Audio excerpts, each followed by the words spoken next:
Honey റോസിന് അവരുടെ പരാതിയുടെ സത്യമില്ലായ്മ ബോധ്യപ്പെട്ടു എന്ന് വിശ്വസിക്കുന്നു. ദയവായി വിമർശനങ്ങളെ സഹിഷ്ണുതയോടുകൂടി കാണണം. പുരുഷ കമ്മീഷന് വേണ്ടിയുള്ള നിവേദനം തയ്യാറാക്കി 2 MLA-മാരുമായി സംസാരിച്ചിട്ടുണ്ട്. അവരെ കാണും.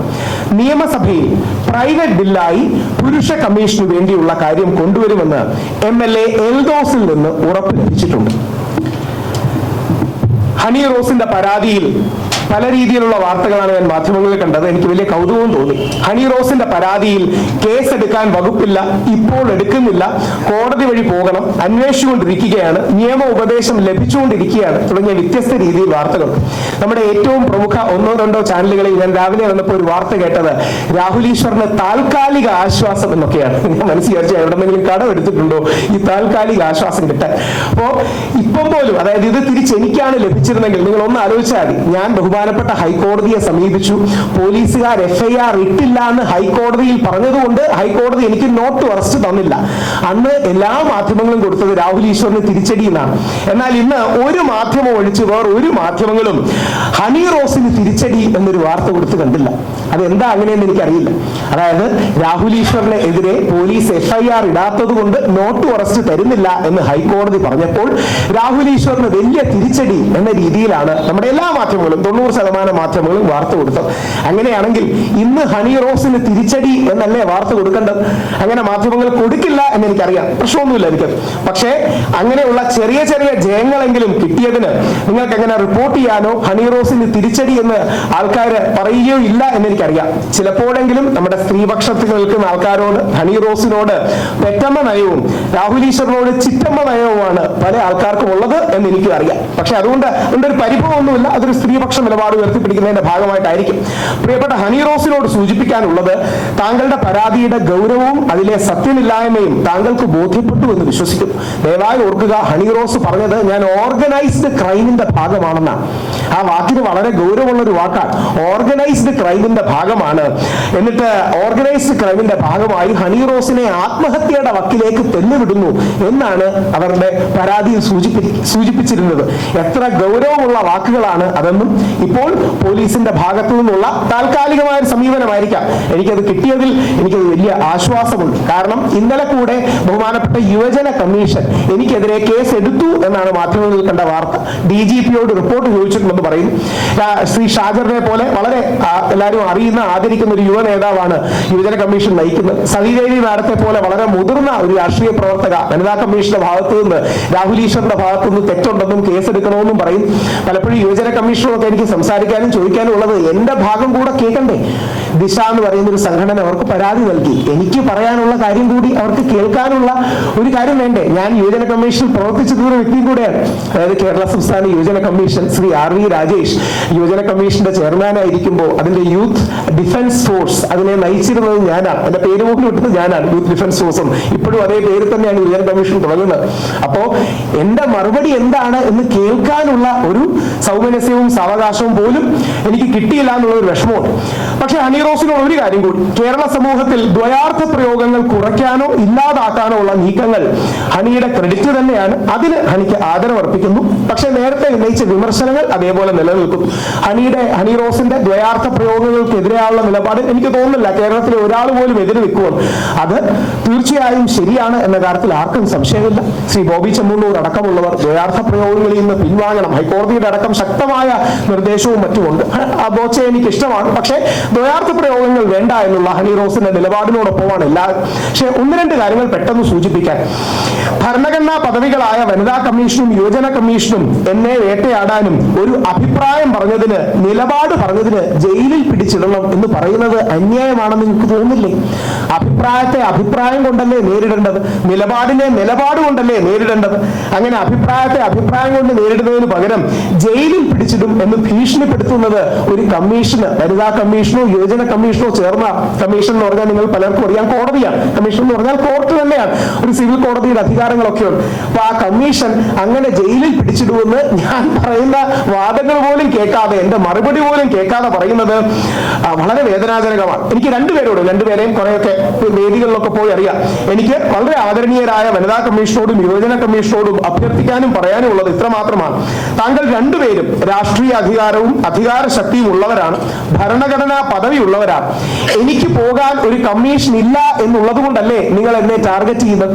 എനിക്ക് എവിടെയെങ്കിലും പോയി പരാതി പറയാനും എന്നെ ഡിഫെൻഡ് ചെയ്യാനും രാഹുൽ ഈശ്വറിനോ ബാക്കി പുരുഷന്മാർക്കോ ആരും ഇല്ല എന്നുള്ളത് കൊണ്ട് അറിഞ്ഞ് ഒരു സോഫ്റ്റ് ടാർഗറ്റായി കണ്ട് വേട്ടയാടുകയല്ലേ? മാധ്യമങ്ങളുടെ മുമ്പിലാകട്ടെ പൊതുസമൂഹത്തിലാകട്ടെ അങ്ങനെ ഒരു വേട്ടയാടൽ ശരിയാണ്. പലപ്പോഴും ഈ നാട്ടിലെ പുരുഷന്മാർ ആ അർത്ഥത്തിൽ ലീഗലി അനാഥരാണ്, ലീഗൽ ഓർഫൻസ് അഥവാ നിയമപരമായി അനാഥരാണ്. നമ്മുടെ നാട്ടിൽ കോടതികളുണ്ട്, ഹ്യൂമൻ റൈറ്റ്സ് കമ്മീഷൻ ഉണ്ട്, എന്നിട്ടും എന്തിനാ വനിതാ കമ്മീഷൻ? വനിതകൾ മനുഷ്യരാണല്ലോ, സ്ത്രീകൾ എന്തായാലും മനുഷ്യരാണ്. അപ്പോ ഹ്യൂമൻ റൈറ്റ്സ് കമ്മീഷൻ ഓൾറെഡി ഉണ്ടായിട്ടും എന്തിനാ വനിതാ കമ്മീഷൻ? വനിതാ കമ്മീഷൻ വേണം കേട്ടോ, 100% വേണമെന്ന് പറയാൻ തന്നെയാണ് വരുന്നത്. വനിതാ കമ്മീഷൻ ഉള്ളത് സ്ത്രീകൾക്ക് അവരുടേതായ പ്രത്യേക പ്രശ്നങ്ങളുണ്ട്. കോടതിയിലും പോലീസ് സ്റ്റേഷനിലും പോകാമെങ്കിലും കുട്ടികൾക്ക് ബാലാവകാശ കമ്മീഷൻ എന്തുകൊണ്ടാണ്? കുട്ടികളുടെ പരാതികൾ പെട്ടെന്ന് പരിഹരിക്കാനും കുട്ടികളോട് ഒരു ഫ്രണ്ട്ലി അപ്രോച്ച്, അവർക്ക് മെന്ററിങ്, സ്ത്രീകളെ സപ്പോർട്ട് ചെയ്യാനും സ്ത്രീകളുടെ മെന്ററിങ് ആൻഡ് കൗൺസിലിങ്ങിനൊക്കെ വേണ്ടിയാണ് വനിതാ കമ്മീഷൻ. അതേപോലെ ഒരു യുവജന ഒരു പുരുഷ കമ്മീഷൻ, മെൻസ് കമ്മീഷൻ വേണം. അതില്ലാത്തത് കൊണ്ടാണ് രാഹുൽ ഈശ്വറിനെയോ മറ്റാരെയോ വേട്ടയാടാൻ അവർക്ക് കഴിയുന്നത്. ജയിലിൽ പിടിച്ചിട്ടാലും പുരുഷന്മാർക്ക് വേണ്ടിയും കുടുംബങ്ങൾക്ക് വേണ്ടിയുള്ള ഈ നിലപാട് തുടരും, വിമർശനം തുടരും, പോരാട്ടം തുടരും. ഈ വരുന്ന ജനുവരി 30 രാഷ്ട്രപിതാവ് മഹാത്മാഗാന്ധിയുടെ രക്തസാക്ഷിത്വ ദിനം മുതൽ പുരുഷ കമ്മീഷന് വേണ്ടിയുള്ള ക്യാമ്പയിൻ ആരംഭിക്കും. ഉമ്മൻചാണ്ടി സാറിനും നിതിൻ പോളിക്കും എൽദോസ് കുന്നപ്പള്ളിക്കും കിട്ടാത്ത നീതി നമ്മുടെ നാട്ടിലെ സാധാരണക്കാർക്ക് എത്തിച്ചു കൊടുക്കേണ്ടതാണ് നമ്മൾ ചെയ്യേണ്ടത്. ഇപ്പോൾ അത് പ്രതീക്ഷിക്കാൻ വകയില്ല. പക്ഷേ ഇവർക്ക് പോലും ലഭിക്കാത്ത നീതി 2 MLA-മാർക്കാണ് നിവേദനം നൽകുക. 2 പേരോടാണ് ആശയവിനിമയം നടത്താൻ കഴിയുന്നത്. ഒന്ന് ശ്രീ ചാണ്ടി ഉമ്മനാണ്, ഉമ്മൻചാണ്ടി സാറിന്റെ മകൻ. അദ്ദേഹത്തോട് ഈ വരുന്ന തിങ്കളാഴ്ച അല്ലെങ്കിൽ ചൊവ്വാഴ്ച അദ്ദേഹത്തെ കാണാനും നിവേദനം സമർപ്പിക്കാനും ഒരു സമയം ചോദിച്ചിട്ടുണ്ട്. ശ്രീ എൽദോസ് കുന്നപ്പള്ളിയോട് ഇന്നലെ വളരെ വിശദമായി നേരിട്ട് കണ്ട് തന്നെ പേഴ്സണലി മീറ്റ് ചെയ്ത് തന്നെ ഒരു ചർച്ച ചെയ്യാൻ അദ്ദേഹം സമയം അനുവദിച്ചിരുന്നു. അത് വളരെ സന്തോഷമാണ്.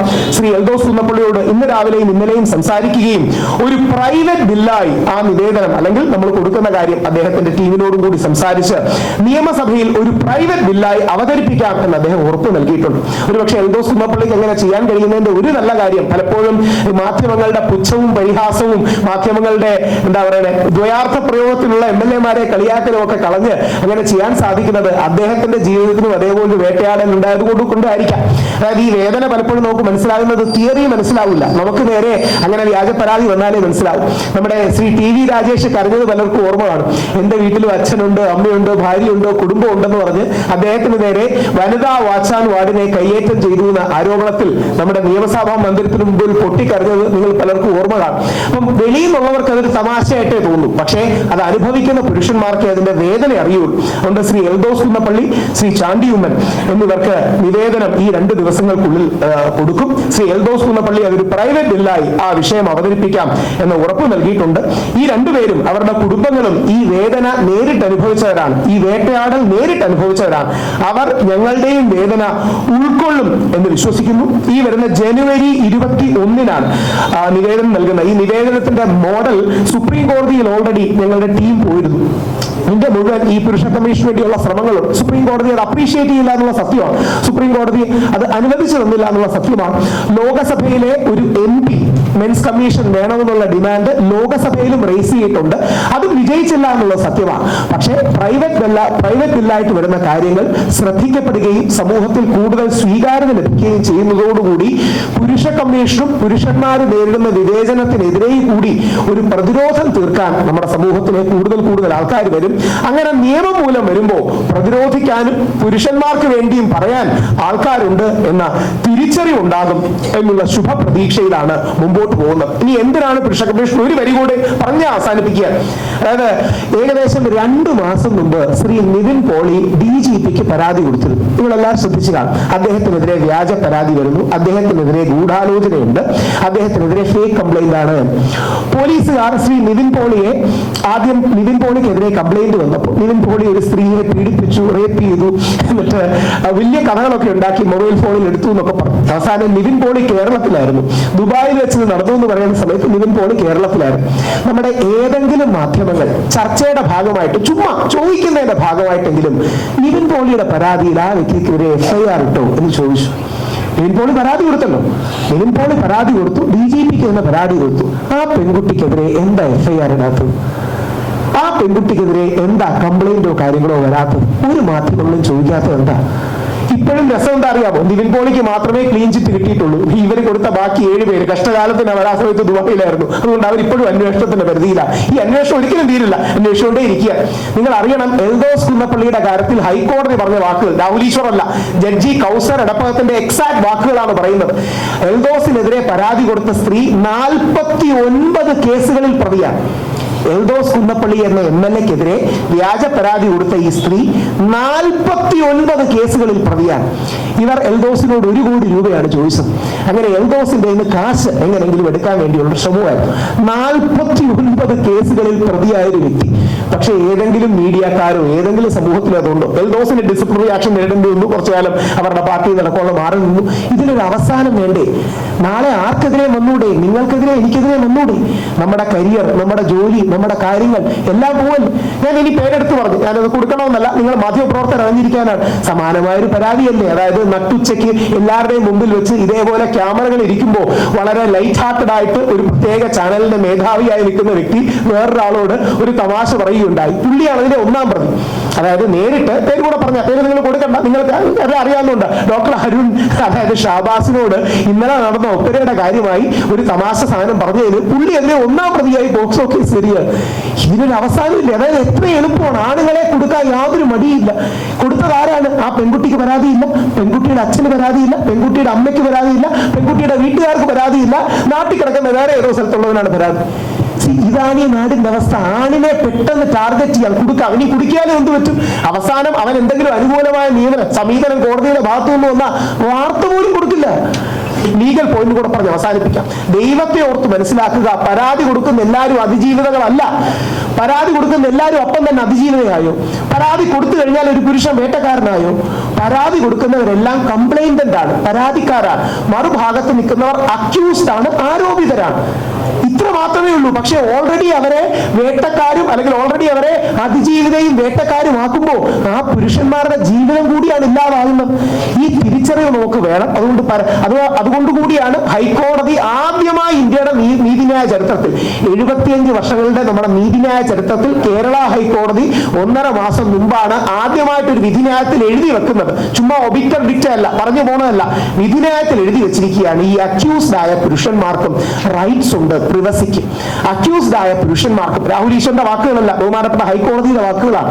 അങ്ങനെ എത്ര പേരെ ടാർഗറ്റ് ചെയ്തു? ഒരാൾ വന്ന് 7 പേർക്കെതിരെ പരാതി കൊടുക്കാൻ, ഒരാൾ വന്ന് 11 പേർക്കെതിരെ പരാതി കൊടുക്കാൻ, ബാലേന്ദ്ര മേനോൻ സാറിനെ പോലുള്ള മുതിർന്ന ആൾക്കാർ പോലും കൊടുക്കാൻ നോക്കുക. ഇതിനൊരു അവസാനം വേണ്ടേ? അതുകൊണ്ട് എനിക്ക് മീഡിയയോട് ഇതുകൂടെ പറഞ്ഞ് അവസാനിപ്പിക്കണം. ഒന്ന് ബാലൻസ്ഡ് ആയി, അതായത് അറ്റ്ലീസ്റ്റ് പരാതിക്കാരും നിങ്ങൾ ഇരയെന്ന് വിളിച്ചോളൂ. അതായത് ഒരു സ്ത്രീപക്ഷ നിലപാട് ഉയർത്തിപ്പിടിക്കുന്നതിന്റെ ഭാഗമായി പരാതി കൊടുക്കുന്ന എല്ലാവരെയും ഇരയെന്ന് വിളിച്ചോളൂ, കുഴപ്പമില്ല. പക്ഷേ മറുഭാഗത്ത് നിൽക്കുന്നവൻ വേട്ടക്കാരനാകാതെ ഇരയും അക്യൂസ്ഡും ആരോപിതനും തമ്മിലാണ് എന്നൊരു സെൻസ് ഓഫ് ബാലൻസ് എങ്കിലും കൊണ്ടുവരണമെന്ന് അഭ്യർത്ഥിക്കുന്നു. എനിക്കെതിരെ വന്ന ഈ പരാതി താൽക്കാലികമായിട്ടെങ്കിലും ഒരു താൽക്കാലിക ആശ്വാസം കിട്ടിയെന്നൊരു പ്രമുഖ ചാനൽ പറയുന്നത് പോലെ താൽക്കാലികമായിട്ടെങ്കിലും ഒരു വിജയമായി ഞാൻ കാണുന്നു. ഹണി റോസിന് തിരിച്ചടിയായിട്ടല്ല, പക്ഷെ എല്ലാ പുരുഷ സമൂഹത്തിനും വിജയമായി കാണുന്നു. അതോടൊപ്പം ഹണി റോസിനോട് ഒരു അഭ്യർത്ഥന കൂടി. ഹണി റോസിന്റെ ഒരു നിലപാടിനെ എല്ലാവരും അംഗീകരിക്കുന്നതാണ്, ദ്വയാർത്ഥ പ്രയോഗം പാടില്ല. ഈ പുരുഷ കമ്മീഷന് വേണ്ടിയുള്ള നീക്കത്തിന് ഹണി റോസിന്റെ പിന്തുണയും അഭ്യർത്ഥിക്കുന്നു.